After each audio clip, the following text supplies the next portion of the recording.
Hi guys, welcome to fin street. आज की जो वीडियो हम बना रहे हैं वो बहुत ज़्यादा इम्पोर्टेंट वीडियो है और आप इस वीडियो को एंड तक देखें ताकि आप समझ सकें कि इंडिया में क्रिप्टो करेंसी स्पेस का क्या पोजीशन है और आगे आने वाले टाइम में बिटकॉइन या अदर क्रिप्टो करेंसीज का क्या फ्यूचर होल्ड करता है और क्या न्यू डेवलपमेंट जो हो रही हैं उससे क्या इम्पैक्ट होगा प्राइसेस के ऊपर और क्या ओवरऑल इम्पैक्ट होगा जो कि क्रिप्टो स्पेस में या फिर जो भी क्रिप्टो करेंसी जैसे बिटकॉइन हो गया, अथीरियम। चलिए शुरू करते हैं। तो सबसे पहले हम बात करते हैं 2018 में। 2018 में आरबीआई का एक सर्कुलर जारी होता है और इंडिया में क्रिप्टो करेंसीज के ऊपर बैंकिंग बैन लग जाता है। तो ये बड़ा इंपॉर्टेंट एस्पेक्ट है जो आपको समझना है कि बैंकिंग बैन लगा था, ना कि बैन लगा था। इंडियन गवर्नमेंट ने कभी भी क्रिप्टो करेंसीज को बैन नहीं किया। तो आरबीआई का बैंकिंग बैन का क्या मतलब है? बैंकिंग बैन का मतलब ये होता है कि आरबीआई ने कहा कि देखिए ये बहुत ही न्यू टेक्नोलॉजी है, हमें इसके बारे में समझ नहीं है, तो हम अपने बैंकिंग चैनल के थ्रू इसको अलो नहीं कर सकते। तो उस टाइम पे क्या बिटकॉइन खरीदना इलीगल था? बिल्कुल भी नहीं। तो आप क्या करते, आप अपने बैंक में जाते, वहां से कैश विड्रॉ करते और जिसके पास भी बिटकॉइन है उसको कैश में देते और उससे बिटकॉइन ले लेते। तो आप बिल्कुल भी इलीगल काम नहीं कर रहे थे। तो इस बैंकिंग बैन की वजह से हुआ क्या, इंडिया में बहुत सारी एक्सचेंजेस, बहुत सारे स्टार्टअप्स बंद हो गए। उनके पास पैसे नहीं बचे बिकॉज उनके पास बैंक अकाउंट्स जो थे उनको सीज करने पड़े, बंद करने पड़े। जैसे ज़ेप्पे था जो उस टाइम पे इंडिया की बहुत बड़ी एक्सचेंज थी, उसे अपने ऑपरेशंस को बंद करना पड़ा। तो ये दिखाता है कि आरबीआई की जो बैंकिंग बैन है उसकी वजह से जो डेवलपमेंट हो रही थी क्रिप्टो स्पेस की, ब्लॉकचेन की, वो रुक गई इंडिया में।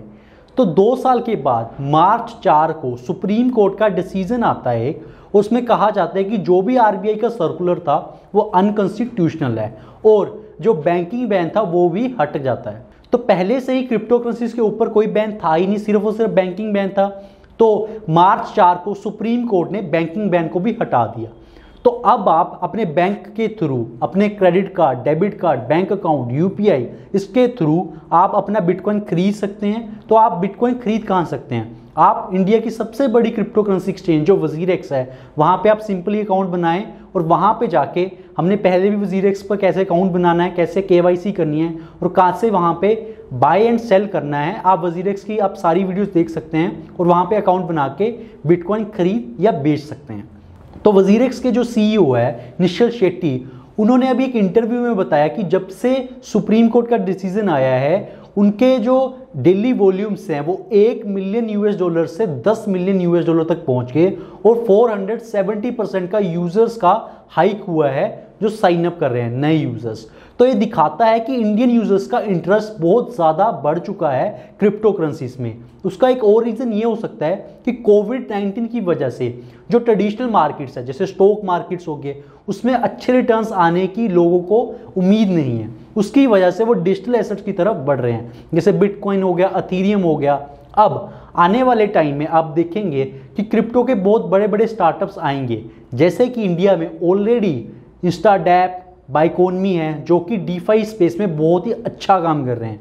At the same time India की जो सबसे बड़ी क्रिप्टो करेंसी एक्सचेंज है वजीरेक्स, वो 2019 में दुनिया की सबसे बड़ी क्रिप्टो करेंसी एक्सचेंज बाइनेंस के द्वारा एक्वायर कर ली गई, जो ये दिखाता है कि इंडिया के ऊपर सारी दुनिया की निगाहें लगी हुई हैं और बढ़िया से बढ़िया बड़ी एक्सचेंजेस इंडिया में आना चाहती हैं थ्रू पार्टनर्स, जैसा कि कॉइनबेस कर रहा है। कॉइनबेस और बिटमैक्स क्या कर रहे हैं, दोनों ने इन्वेस्टमेंट्स करी हैं कॉइन डीसीएक्स ने। उन्होंने अपने वेंचर फर्म्स के थ्रू कॉइन डीसीएक्स में अभी फंडिंग डाली है और ये काफ़ी ज़्यादा पॉजिटिव न्यूज़ दिखाता है कि सारी बड़ी बड़ी एक्सचेंजेस, बड़ी कंपनीज जो कि क्रिप्टो में बाहर काम करती है, उन्हें पता है कि इंडिया में अगर क्रिप्टो का एक बूम आया तो इतना बड़ा बूम आएगा कि कोई भी कंट्री उसके आसपास नहीं टिक सकती। रीज़न क्या है इंडिया में इतने बड़े क्रिप्टो स्पेस के बूम को आने का?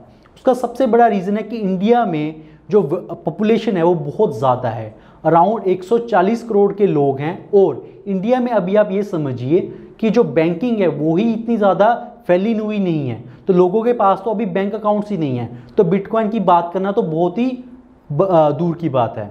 तो ये दिखाता है कि अभी अगर पेनिट्रेशन होनी है तो बहुत बड़ी पेनिट्रेशन हो सकती है इंडिया में बिटकॉइन की, बैंकिंग की। तो ये अपॉर्चुनिटी प्रोवाइड करता है प्लेयर्स को कि वो आके एडवर्टाइज करें, लोगों को समझाएं, उनको कम्युनिकेट करें। और फिनस्ट्रीट का भी यही एक बहुत बड़ा मोटिव है कि हम लोगों को समझाएं, पढ़ाएं, ताकि वो सीख सकें कि क्रिप्टो करेंसीज है क्या, बिटकॉइन है क्या।